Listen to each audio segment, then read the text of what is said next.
It started with a text. Just a simple message, the kind you'd think was harmless at first. Heading to Vegas with the girls for my birthday. Don't worry, I'll be back in a few days. She didn't say love you, or miss you, or anything that would normally be comforting. Just that. I stared at the screen for what felt like an eternity, my mind racing. It wasn't the fact that she was going to Vegas that bothered me. It was the way she said it. It was like she was asking for permission without actually asking, and she knew the answer would be fine. But I didn't feel fine. I felt like I had been punched in the gut, and I couldn't explain why. I tried to play it cool. After all, she had every right to do what she wanted. She was independent, successful, and loved her time with her friends. But for weeks now, I'd been sensing something off in our marriage. A coldness, a distance. And this text? This was the final straw. The thing is, I wasn't an idiot. I knew exactly what Vegas meant for her. Freedom, wild nights, no consequences. I've heard the stories from her friends. I know how much she loves the attention when she's out there. But I wasn't worried about that. It wasn't about the trip. It was what had been happening right in front of me for months that finally clicked into place. I had been blind, and now my eyes were wide open. I didn't have the luxury of waiting for things to fall apart. I had to act. And I wasn't going to do it the usual way. No confrontation, no angry shouting. No, I was going to let her have her fun. But when she came back, things would be different. I'd make sure of it. It started with a plan. Not a small one, either. I spent hours in the days leading up to her trip, making calls, doing research. I couldn't let her think she could get away with this without consequences. No, I had to show her that the world didn't revolve around her little escapes. I had to remind her that we were a team, and when one person starts playing solo, things fall apart. I kept it all a secret, though. I didn't want her to suspect anything. Every time I looked at her packing her suitcase, I just smiled. A smile she didn't see as anything other than a husband being supportive. But inside, I was already preparing for the storm. The moment she left, I did something I never thought I would.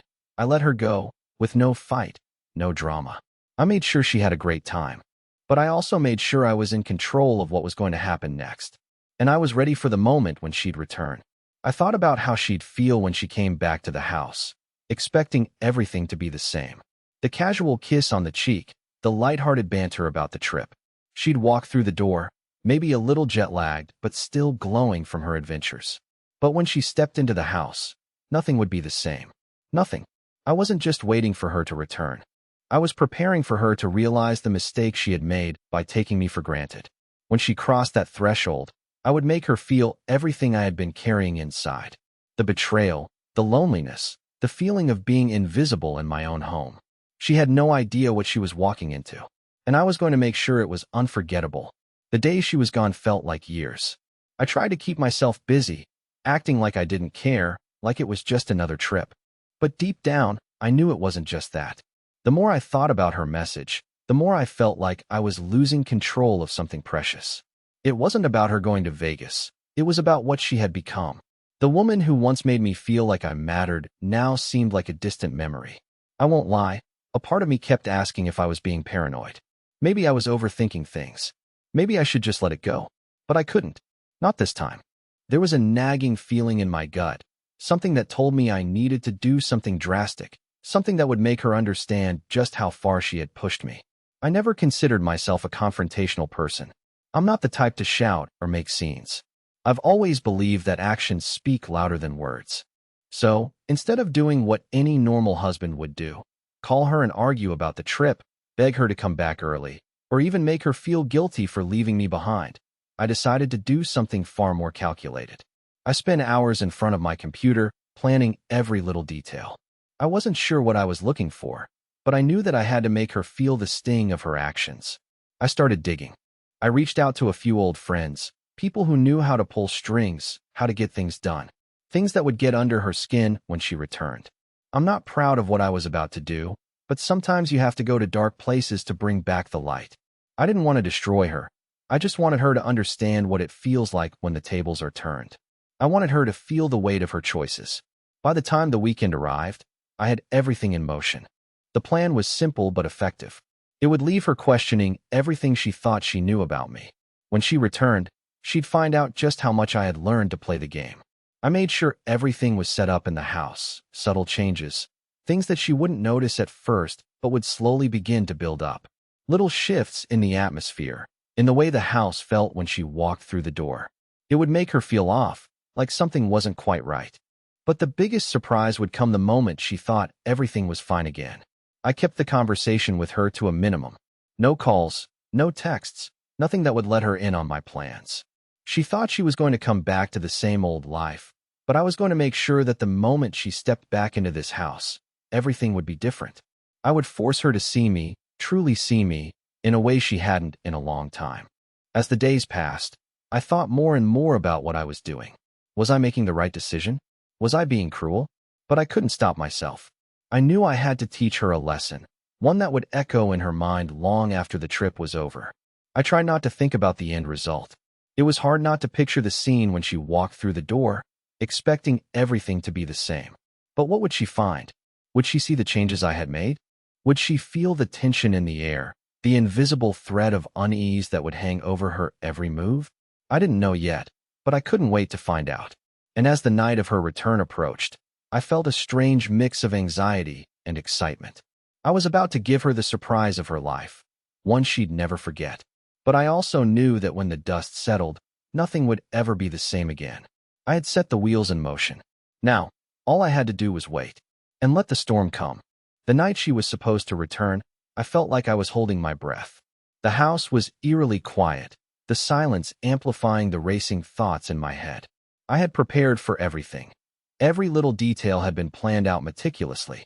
The changes I had made to the house, the subtle shifts in the environment, the things I knew she wouldn't notice at first but would make her feel off. The front door clicked open at around 8:30 p.m.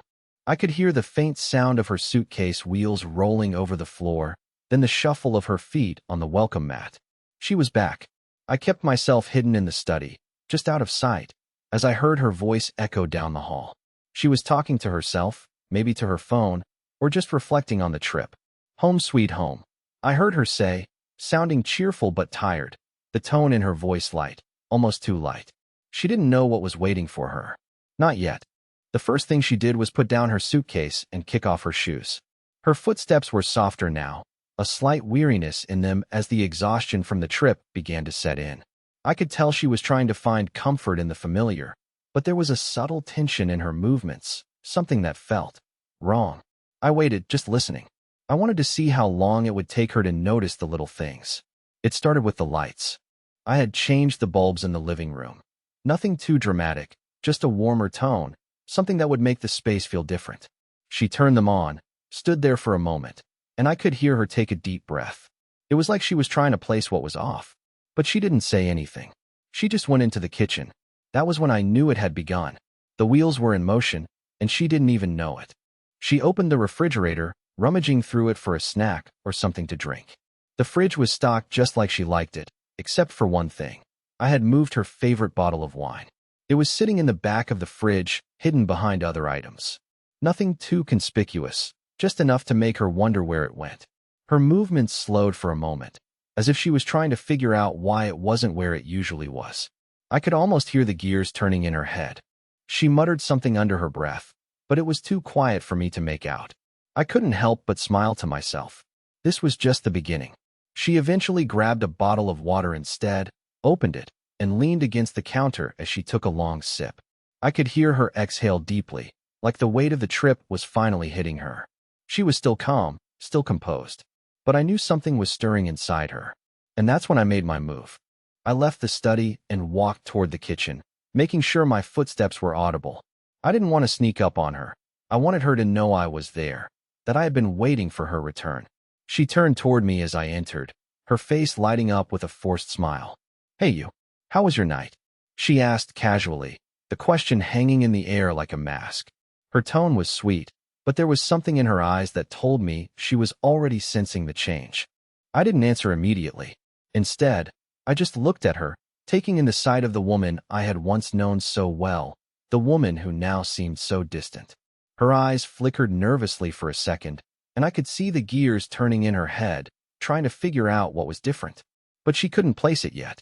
Everything was good, I replied, my voice calm. How was Vegas? She took a step toward me, trying to regain some sense of control. It was great. You know, the usual. A lot of fun, a lot of partying. But I missed you. The words felt empty to me. She didn't miss me. She missed the life she could live when she was free from the confines of our home, from the expectations of our marriage. But I kept my thoughts to myself. For now, as she walked past me to head upstairs, I made sure to follow her with my gaze. She stopped halfway up the staircase, just for a moment, and glanced back at me. "Oh, by the way," she added, "I'm going out with the girls tomorrow night to celebrate some more. I'll be back late, okay?" There it was again. The casualness of it all, the way she treated me like a mere afterthought, the way she assumed I would just accept it. I nodded, but inside I was seething. Tomorrow night? That was exactly what I had been preparing for. I had known this would happen. She wasn't coming home to reconnect with me. She was coming home to slip back into her old routine. But I wasn't going to let that happen. As she disappeared into the bedroom, I stood still, staring at the staircase for a long time. The plan was set, and I could feel the anticipation building. She didn't know it yet, but by the time tomorrow night rolled around, she'd be the one trying to find her way back to the life she thought she could take for granted. The game had only just begun. The next day was a blur of tension and quiet anticipation. I spent the morning pretending to be normal, as if everything were fine. But the truth was, I was on edge, waiting for her to return from her night out. I knew she'd be late, probably drunk, maybe laughing with her friends, as if nothing had changed. But I had a plan, and I wasn't about to let it fall apart. I'd already prepared everything in advance. It wasn't just about what I had done to the house. It was the little psychological tricks I had set in motion.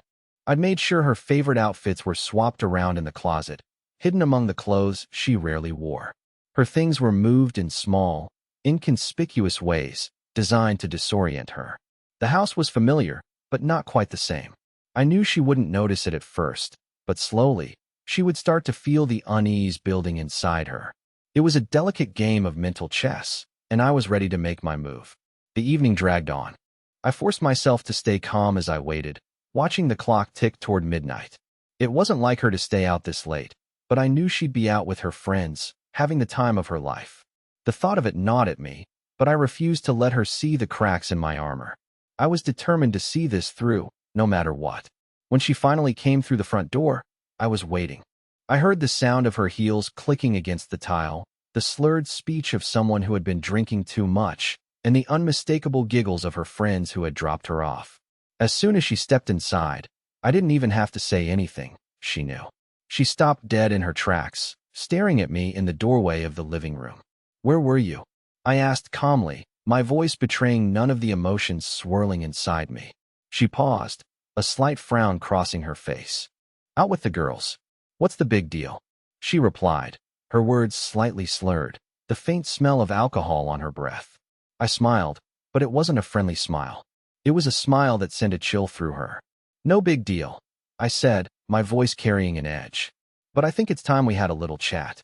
She looked at me, eyes narrowing in suspicion, but she didn't say anything. Instead, she walked past me toward the kitchen, clearly trying to avoid the conversation. But I wasn't about to let her escape.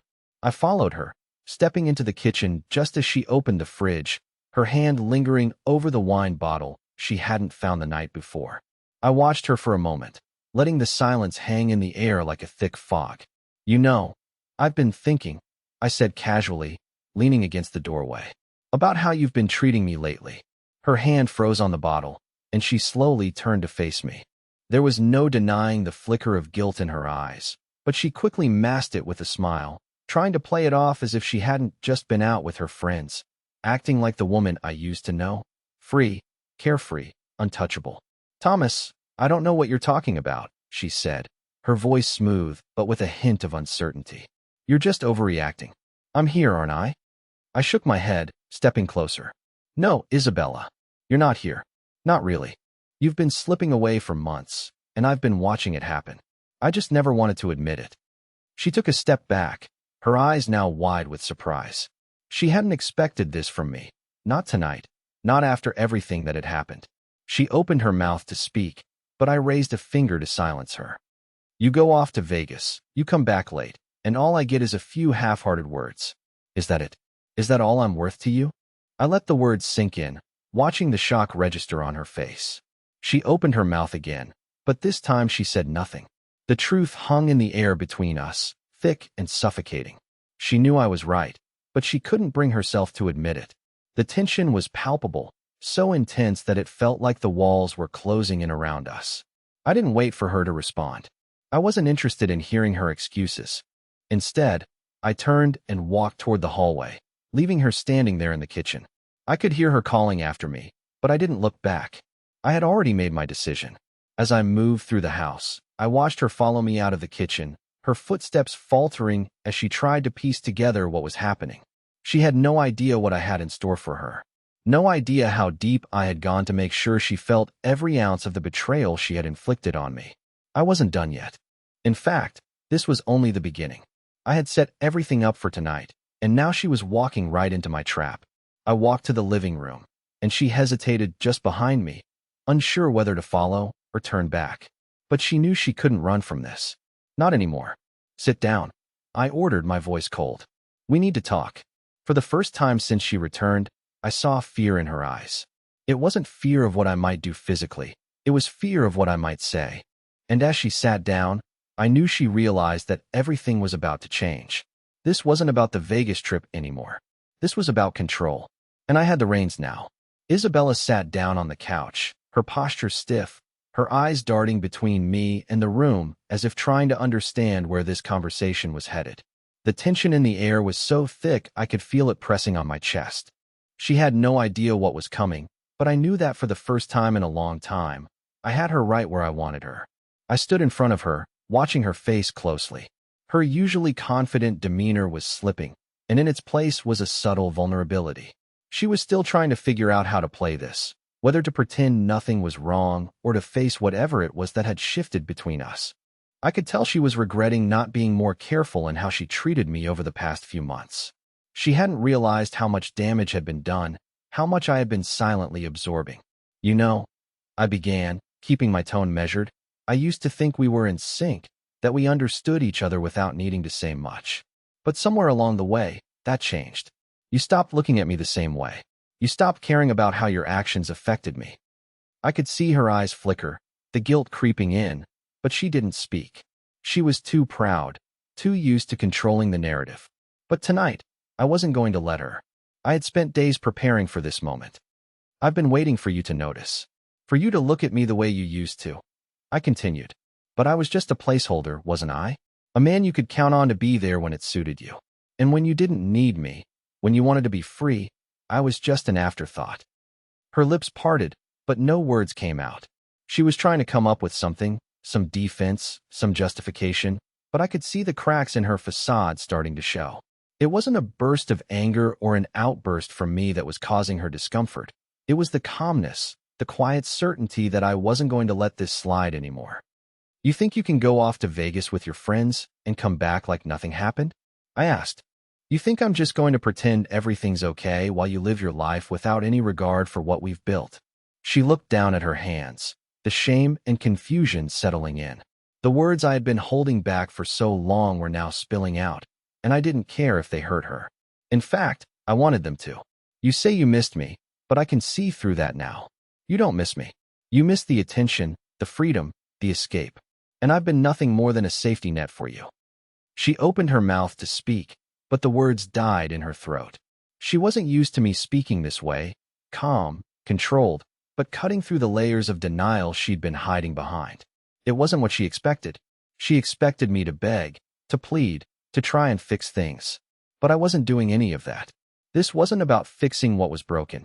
It was about showing her what I had learned in the time she had spent slowly unraveling everything we'd built. I paused for a moment, watching the guilt and regret play across her face. I could see her scrambling for something to say, some way to turn this around, but it was too late. The truth had already settled in the space between us. You know, I could have just let you go, let you do whatever you wanted, pretend like it didn't matter. But I'm not that person anymore.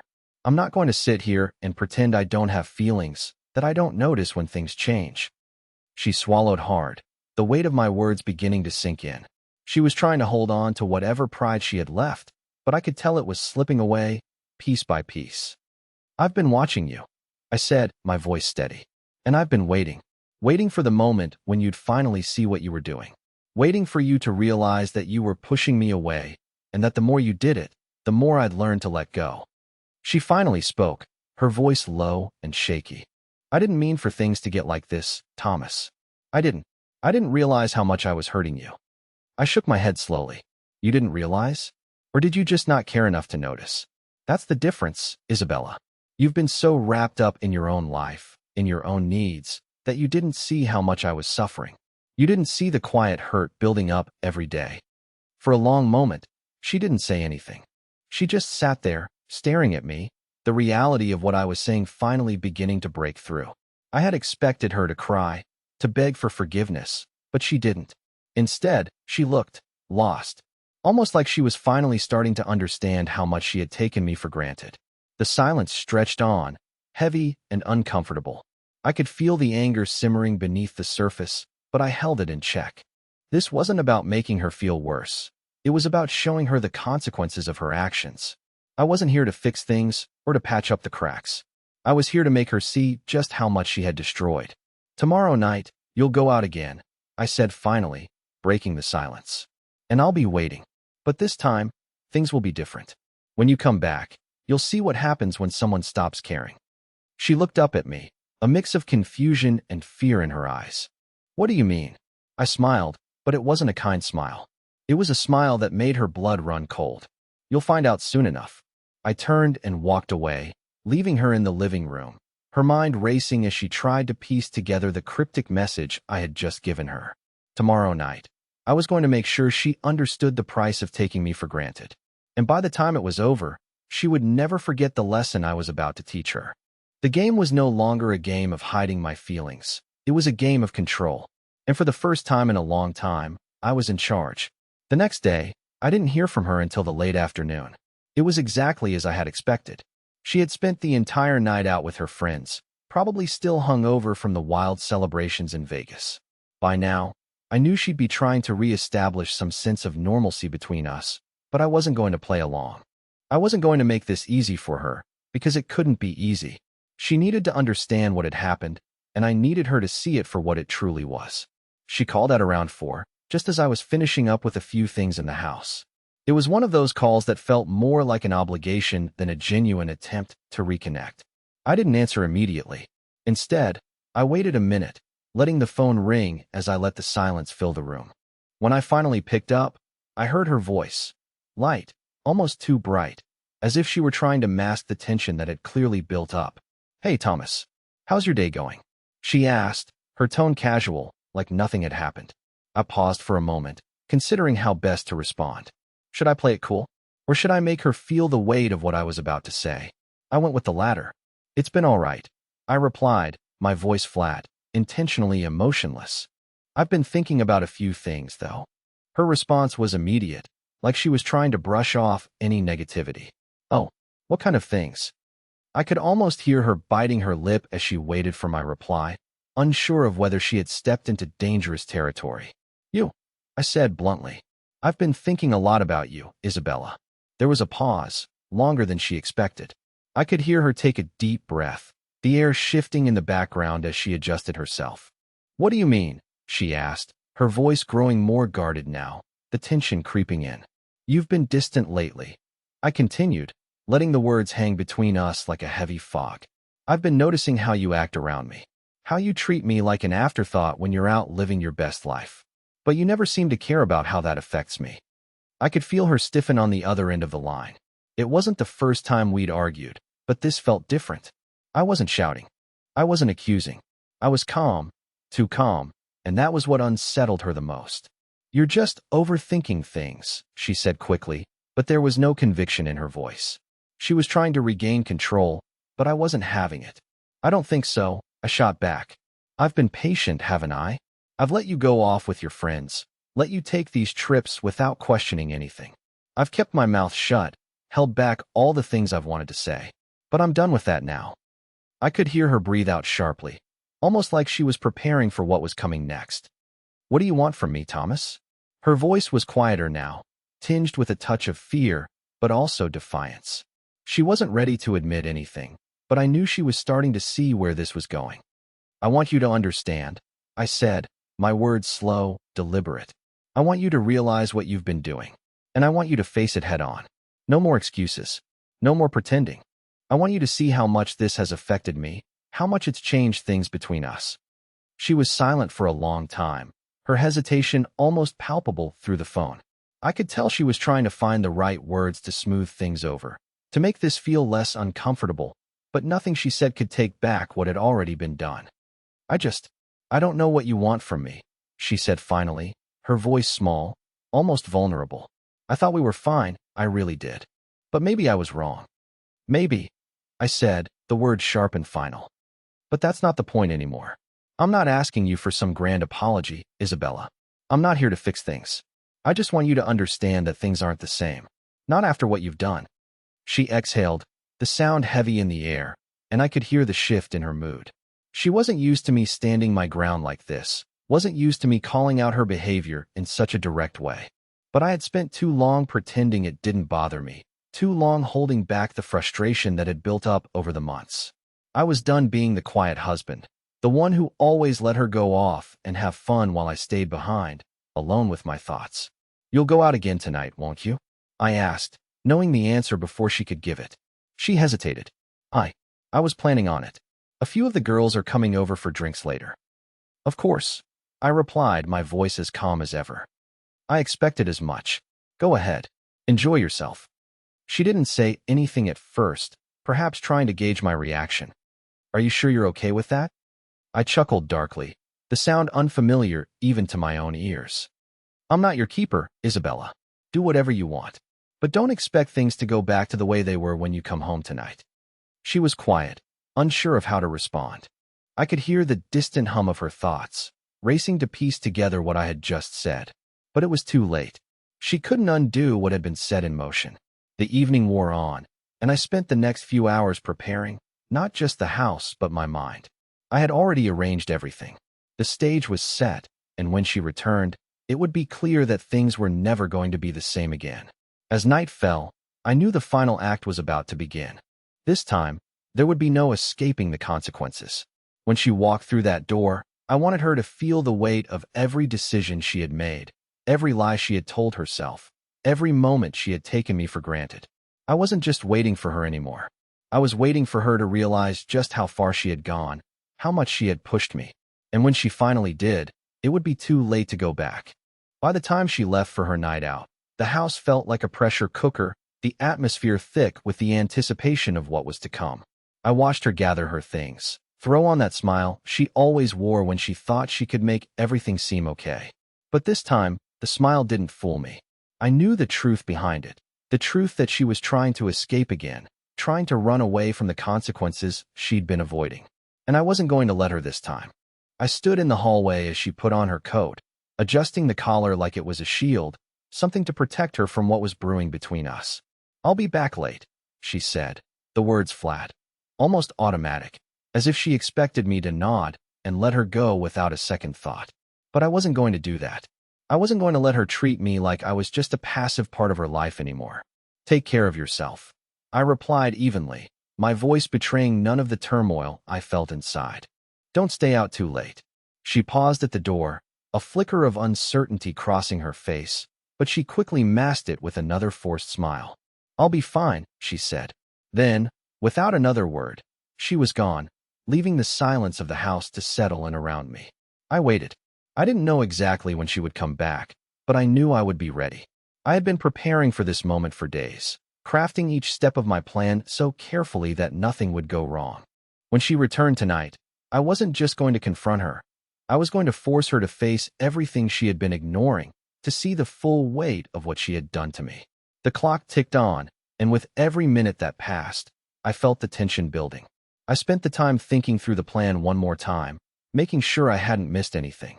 I knew she'd come back drunk, a little too carefree, a little too eager to pretend that nothing had changed. But I also knew she would be vulnerable. Vulnerable in the way only someone who thinks they can escape their actions can be. And when she walked through that door, I was going to be ready to remind her of just how far she had pushed me. The night wore on, and as the hours stretched into the early morning, I could feel the air in the house change. The quiet was almost unbearable now, the weight of the silence pressing down on me. She hadn't called, hadn't sent a message, and that only made my resolve stronger. I wasn't just going to sit back and let her do whatever she wanted, let her treat me like I was nothing. No, tonight would be different. Finally, the sound of her footsteps broke the stillness. The front door opened with a creak, followed by the unmistakable sound of her stumbling inside, laughing with someone on the phone. I stayed where I was, hidden in the shadows, waiting for her to walk into the trap I had set for her. She walked into the hallway, her voice loud, slurring slightly as she spoke into the phone. I didn't say anything at first. I just watched her, letting the tension build, making sure she knew I was waiting. She hung up the phone and let out a soft sigh, clearly tired but not quite ready to admit that she had pushed things too far tonight. Then, without warning, I stepped forward, making my presence known. "You're back late," I said, my voice smooth, but carrying an edge. She jumped, startled by the sudden sound of my voice, and for a moment, she just stared at me, unsure of how to respond. The smile she had worn when she left was gone now, replaced by something closer to guilt and confusion. "I didn't think you'd be awake," she said softly, trying to brush it off. "I've been waiting for you," I replied evenly, crossing my arms over my chest. "I've been thinking about what you said earlier, about how you thought things were fine between us." She froze for a moment, her hand still on the doorknob, her body tense. "Thomas, please, it's been a long night. Can we talk about this tomorrow?" "No," I said firmly, stepping closer to her. "We're talking about it now, because you've been running away from it for too long. You've been pretending everything's fine while I've been sitting here, watching you slip further and further away from me." She opened her mouth, no doubt preparing another excuse, but I didn't give her the chance.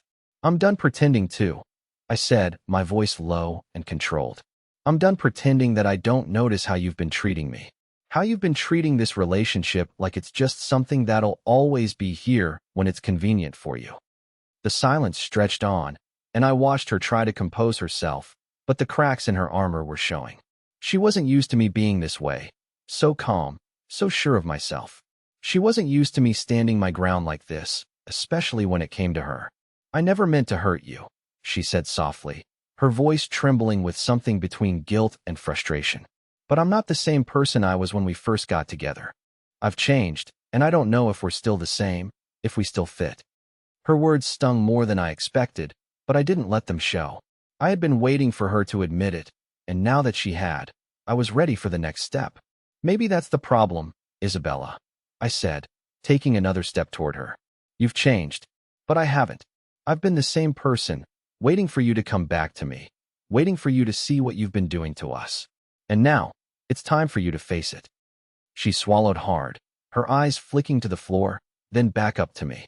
"What do you want me to do?" she asked, her voice barely above a whisper. The answer was simple. "I want you to understand the consequences of your actions," I said. "I want you to see what happens when you take someone for granted. When you think you can just walk in and out of their life without any regard for what they've done for you.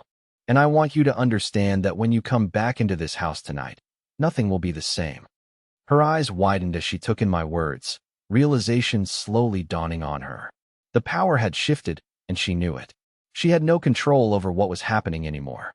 "I'll be waiting," I said, turning and walking toward the kitchen, my footsteps steady and deliberate. "When you come back, things will be different." I could hear her stand still behind me, her breath caught in her throat. She knew.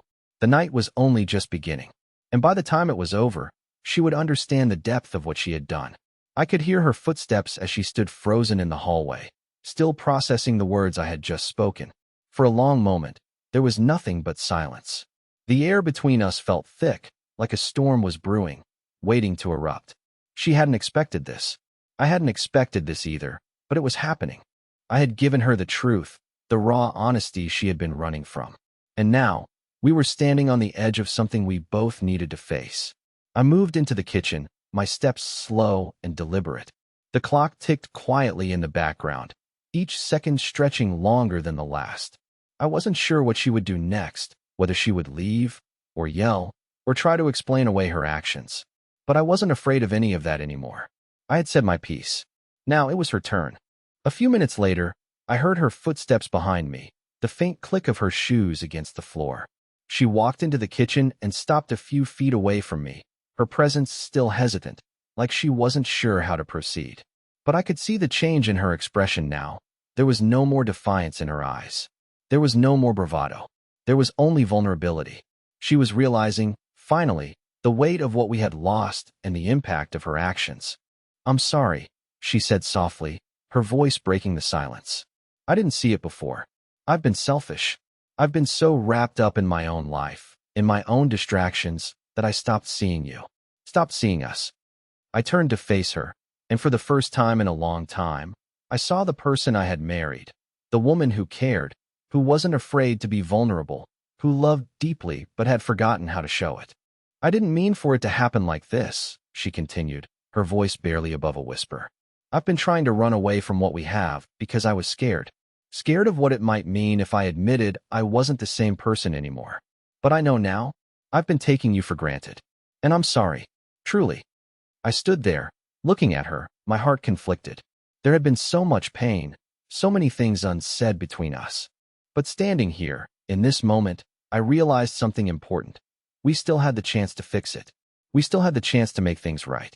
The road ahead wouldn't be easy, but it wasn't too late. I reached out, gently placing a hand on her shoulder. She looked up at me, and for the first time in what felt like forever, there was a sense of hope between us. "I've been holding on to this pain, Isabella," I said, my voice softer now. "But I'm willing to let it go, if you are." She nodded, a tear escaping from the corner of her eye. "I want to fix this, Thomas. I want us to find our way back to each other.